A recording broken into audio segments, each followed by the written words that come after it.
Umwandiko: impyisi n'Imana. Impyisi yari hamwe n'izindi nyamaswa, maze irebye umurizo wayo isanga utameze nk'uw'izindi. Ako kanya ifata umugambi wo kuzajya kubaza Imana icyatumye iyiha umurizo mubi kandi udasa n'uw'izindi nyamaswa. Iryo joro ntiyasinzira. Bucya yageze ku Mana, irayibwira iti: Nyagasani, ntiwambwira impamvu yatumye umpa umurizo utameze nk'izindi nyamaswa? Ese wabitewe n'iki? Imana irayisubiza iti: nyamara ndasanga naraguhaye umurizo ugukwiriye.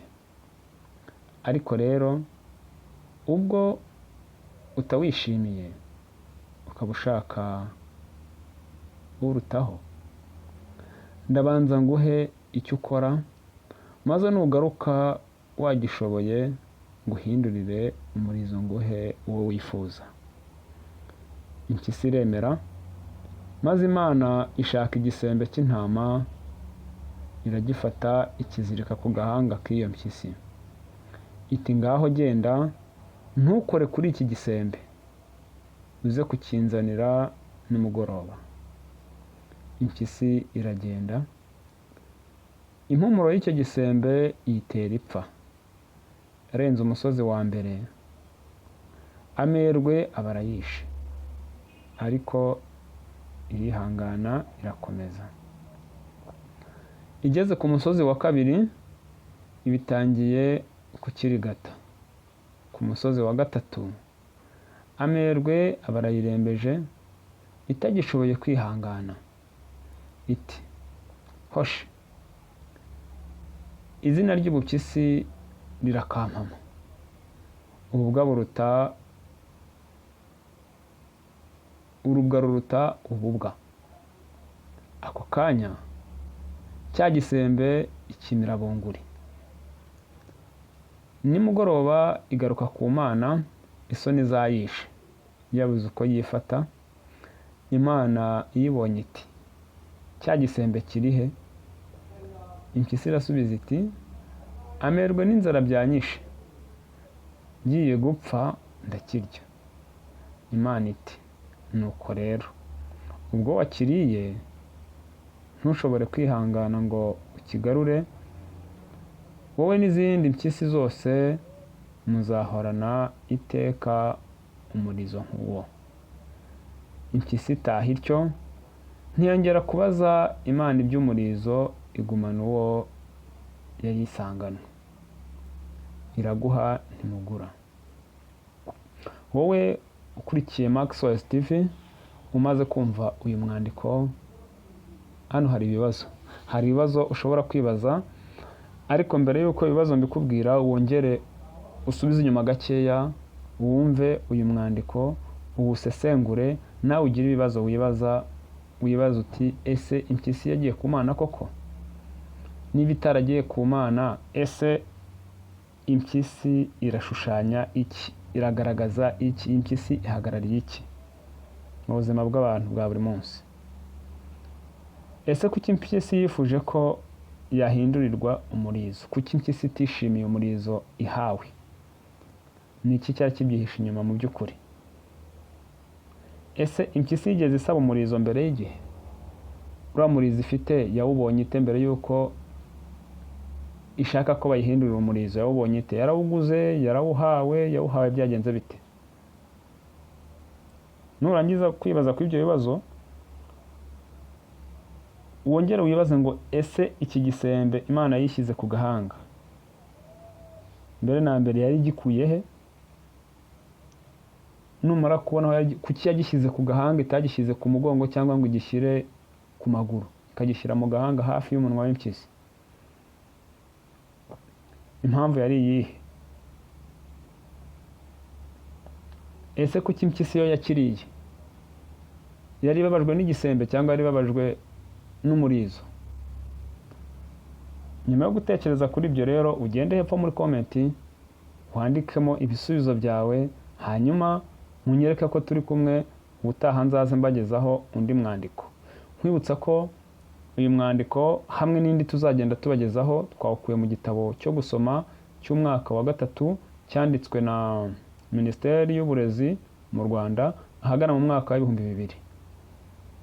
Harimo indi myandiko ndetse hari n'ibindi bitabo tuzagenda dusoma tugakuramo imyandiko tukareba bimwe mu by'ingenzi birimo twakuramo ubwenge bwagomeza kudufasha mu buzima bwa buri munsi. Ngaho rero nimba utarakora subscribe, kanda kuri subscribe ukanda no kuri iyo nzogera y'amamenyesha kugira ngo ujye uhita ubona video nshyashya dushyizeho ako kanya. Wibuke gukanda like, ukande na share kugira ngo uyisangize abandi nabo bayibone. Mushyigikire Maxwell's TV kugira ngo tugende tubona ibitabo byinshi byo gusoma kandi ku gihe nta pause ijemo. Ibisubizo by'ibibazo rero murabishyira muri comment nze kureba uko bimeze, nanjye mu nyungura ubwenge dore niyo yayo, ariko kandi tunigiraneho nta muntu umenya byose. Hari icyo navuga nawe hari icyo wavuga, hari n'icyo n'undi yavuga. We kwihererana ibyo bitekerezo byawe wirekure, ujye muri comment wandike n'undi yandike, dusangire ibitekerezo. Ariko kandi sinagenda ntavuze kuri ibi bibazo. Buriya impyisi mbona ishushanya umuntu. Impyisi irashushanya umuntu kubera ko ubusanzwe impyisi ntago ivuga. Nubwo ifite uburyo iganira n'izindi impyisi ingenzi zazo, ifite uburyo zitanganamo amakuru, ariko impyisi ntabwo ivuga. Ariko tuzi neza ko umuntu aravuga kandi umuntu aganira n'Imana, afite uburyo avugana n'Imana. Inzira bicamo rero nta yindi uretse isengesho. Yes? Umuntu aganira n'Imana binyuze mu isengesho. Hanyuma rero tuvuka buri wese yambaye ubusa, bimwe akagenda bibona bihawe n'ababyeyi, ibindi agenda ahura nabyo mu nzira atazi uko bigenze.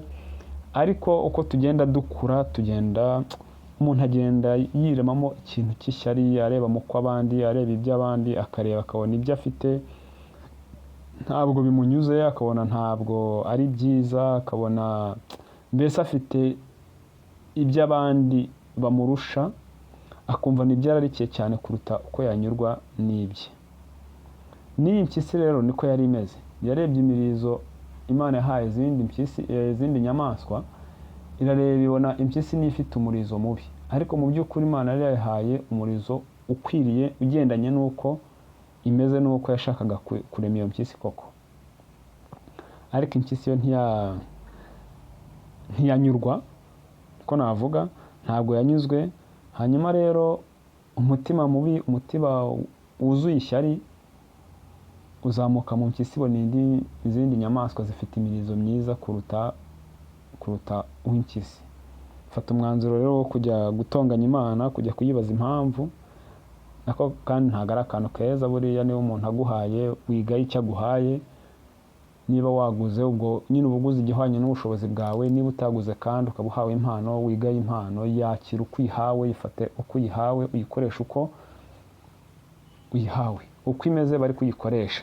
Nta mpamvu yo kujya kuburana ngo umpaye ibibi, umpaye ibitameze neza, umpaye ibituzuye, kuko ibyuzuye nawe wagakwiye kubyishakira, wagakwiye kubyibonera, ntabwo ubihabwa mu mpano. Imana rero yafashe igisembe kizirika ku mpyisi, ku gahanga k'impyisi hafi y'umunwa, aho biri buyorohere kurya cya gisembe kugira ngo irebe kwihangana kwayo. Mu buryo busanzwe impyisi ikunda inyama. Nimba rero impyisi ikunda inyama, nicyo cyatumye Imana ivuga ati igisembe kiri bube kiri hafi y'umunwa, aho impyisi itari bubashe kwihangana. Iyi mpyisi iza gushobora kwihangana ikarenga umusozi umwe, ikarenga uwa kabiri, ikarenga uwa gatatu, ikabasha kugaruka cya gisembe kigaruye, yashoboraga kuba yagera ku byiza yifuza. Mu buzima bwacu bwa buri munsi tujya duhura na barriers, tujya duhura n'inzitizi mu buzima tubamo. Ugasanga ufite intego wagennye ukiri mutoya, cyangwa se uri mu bihe byawe byo kugena intego, ariko kugira ngo uzagere kuri ya ntego ntabwo uhita uyigeraho ako kanya, ntabwo uyigeraho mu munsi umwe, ntabwo uyigeraho mu minsi ibiri, nta nubwo uyigeraho mu minsi itatu. Biba bisaba umwanya, biba bisaba igihe, biba bisaba amezi, biba bisaba imyaka kugira ngo uzabashe kugera kuri ya ntego yawe ngari. Icyo gihe cyose rero ugenda unyura mu bintu bikugora, ugenda ugera ku byo ukunda ariko bishobora kuba bitari byiza. Ntabwo ibyo dukunda byose siko bitugirira akamaro, ntabwo ariko bidufitiye umumaro. Ugasanga rimwe na rimwe haje ibigusha, kubyihanganira birakunaniye. Iyo bimaze kukunanira rero nta kindi uretse kukubuza kugera kuri za ntego zawe. Cya kintu washakaga, ya ntego wari waragennye, ugasanga kwigeraho biranze. Aha naguha urugero, ushobora kuba wumva ushaka kubaka inzu nziza, ushaka kugira etaje i Kigali, ushaka kubaka kadasiteri nziza i Musanze, kubaka inzu nziza mu mujyi wenda wa Kayonza se cyangwa se mu mijyi itandukanye. Ushobora no kumva ukeneye cyangwa se wumva ufite intego yo kuba Dubai, why not? So ukagerageza kubika amafaranga gake gake, yavuga uti reka nizigamire nanjye ejo byibura nzabe hari ukuntu bimeze, hari nzabe naraguze inka, niba uri kuzigamira inka, nzabe naraguze imodoka se, kuzigama kugira ngo uzagire iterambere ryiza. Reka mvuge nti ndi kubika amafaranga kugira ngo umwana wanjye azige mu kigo cyiza, ariko kubera yuko hari ibyo utabashije kwihanganira, uragera ku gapantaro keza ukumva wakagura, uragera ku gakanzu keza ukumva nako ntiwagasiga, agakweto keza ntiwagacaho. Uko ugomeza kugenda ukururwa n'ibyo bintu ntubashe kubyihanganira, kubika ya mafaranga, gusevinga ya mafaranga bizakugora. Icyo ni cya gisembe kikuri ku gahanga. Niba utabashije kukihanganira rero ngo wemere kiguhumure ariko wikomereze ugende, ntabwo bizakunda. Ushaka kubika amafaranga ariko uranyura ahantu ukumva burusheti irahumuye, ukumva amerwa araje, numva bapfunduye mitsingi, ukumva nawe hari ukuntu mu mutwe wawe bihindutsemo, ukumva urayishaka. Ntabwo bizatuma wa murizo wawe uri kwanga nawe, wa murizo wawe ntabwo Imana izaguhindurira. Ya mateka yawe ntabwo azahinduka. Uzagomeza ube muri bwa bukene, uzakomeza ube muri bya bibazo, muri kwa kwifuza, kubera yuko ntabwo wabashije kwihanganira no gutsinda bya byifuzo by'umubiri wawe. Ntabwo icyo umubiri ushaka cyose ariko ugihereza. Iteka n'iteka iyo umubiri ugusabye, icyo ugusabye ugahita uwuhereza, biza kurangira nyine nawo ugize umurengo, niko nabyita. Kandi iyo umubiri wamaze guhaga, hajemo umurengo, nawe urabyumva uko bigenda. Ntabwo uba ukibasha gutekereza ejo hazaza, ahubwo wumva ko byose byarangiye uwo munsi, nyamara ejo n'ubundi buzacya ugishonje. Ubwo rero ngiki cyo navuga kuri uyu mwandiko. Hanyuma ikindi navuga nuko ntabwo impyisi yigeze isaba Imana umurizo, ahubwo Imana yaremye impyisi uko ibishaka, nk'uko yaremye izindi nyamaswa. Irareba ibona igomba kuyongereraho n'umurizo, iyihereza umurizo uko ibishaka. Ntabwo impyisi yigeze isaba umurizo, nta nubwo yigeze iwugura. Niyo mpamvu natwe niba tugiye gusenga, witote Imana amagambo, nta mpamvu y'amafaranga, kuko n'undi ntiwayiha amafaranga ngo igire ikigukorera, ntibyakunda. Ahubwo takambira Imana, uce bugufi, uyisenge, uyisabe, kandi ninaguha wibuke kuyishima aho kugaya ibyo yaguhaye. Ibyo iguhaye biba ari ibyo ngibyo, cyane ko ibi biguhaye mu gihe cya nyacyo, kandi bizi n'impamvu ikiguhaye. Rero ntiwagakwiye kugaya icyo Imana iguhaye. Kimwe kizatuma ugira ishyari, kimwe kizatuma muri wowe hari ukuntu wumva udatekanye kubera ko ubonye mugenzi wawe yambaye agakweto keza, weho nturagira ubushobozi bwo kukagura, aragenda mu modoka nziza, weho nturabasha kuyigendamo, aba mu nzu nziza, weho uracyakodesha. Ibyo ngibyo nta ruhare yabigizemo kugira ngo iyo nzu utayubaka, nta ruhare wabigizemo kugira ngo iye ayubake. Basi ngo uvuge ko atigeze akwitura ineza wamugiriye. Mwese ni amahirwe y'isi yabahaye, ni amahirwe Imana yabahaye. mwese ni uko Imana yabahaye, kandi buri wese aba afite igihe cye. Ibintu biri ku isi biva mu maboko y'umwe bikajya ku wundi, ni ukugurana. Ubwo rero ntawe uri bugaye ngo afite ibi n'undi afite ibi n'undi afite ibi, igihe ntacyo mfite. Kora cyane urebe ko nawe hari uko Imana yahindura amateka binyuze muri kwa kwihangana. Nakubwiye igisembe cyawe ukijyane kandi ugisubize ku Mana uko yakiguhaye. Ubwo rero ikindi kibazo cyavugaje kiti ese iki gisembe Imana yari yagikuye hehe? Mu buzima busanzwe ibigusha tugendana nabyo, ibitwoshya tugendana nabyo, ibituyobya tugendana nabyo, biba biri hafi yacu. Wibuke ko nubwo Imana iba iri ku ruhande rwacu, haba hari umubisha wundi ku ruhande. Satani aba hari, abagomba kutuzanira ibindi bya hafi, biri hafi yacu akabitwereka, hanyuma tukajya kubireba, tugahaguruka tukagenda tukajya kubifata.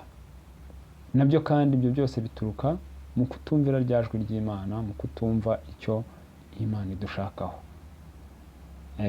Ubwo rero ubuzima bwa muntu bwose bushingiye ku Mana, bushingiye ku gusenga, bushingiye mu kubaha, bushingiye mu kugira intego, bushingiye mu kunyurwa, bushingiye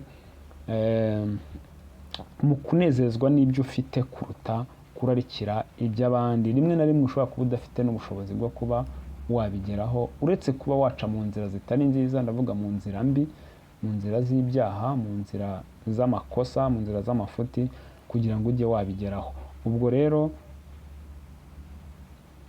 navuga nti nahanyu, nahawe aho kubitekerezaho, wongera ubitekerezeho inshuro ya kabiri, yewe wongera ubitekerezeho n'inshuro ya gatatu, kugira uyu mwandiko we kugenda nta kintu gusigiye. Nkibutse ko iyi ngiyi ari Maxwell TV, hanyuma iki kiganiro cyo ni Imyandiko Nyarwanda.